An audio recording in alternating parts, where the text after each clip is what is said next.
In the peaceful countryside of Chikmagalur, surrounded by green hills, thick forests, and endless tea plantations, lived two little sisters named Cherry and Rabbit. Cherry was 8 years old, curious, brave, and always asking questions. Rabbit, her younger sister, was 5, playful, cheerful, and always laughing. Every day after school, the two sisters traveled home by bus. Their bus would pass through narrow roads surrounded by tall trees and misty tea estates. The journey was long, but the sisters enjoyed it. They would talk, laugh, and sometimes even sing together.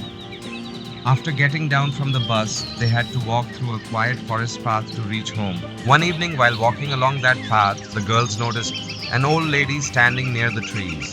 She looked very old, so old that she could hardly stand straight, but she had a big red bindi on her forehead and a gentle, warm smile.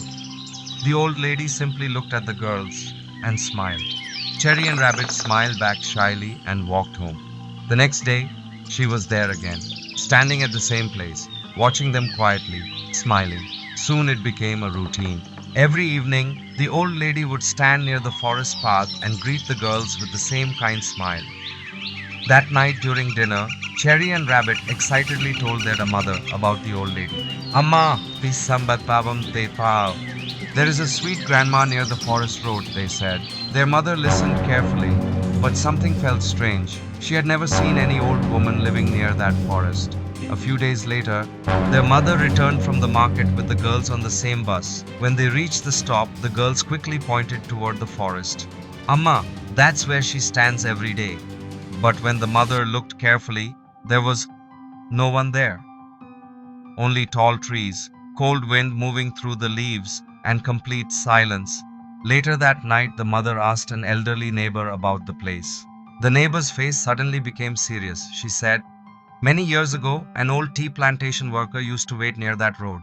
She loved children and always greeted them with a smile." Then the neighbor lowered her voice and said, "But Shiva died more than 20 years ago." The mother felt a chill run down her spine because the description the neighbor gave was exactly the same as the woman the girls had been seeing. Now the question remained, if the old lady was gone long ago, who was smiling at Cherry and Rabbit every evening in that forest?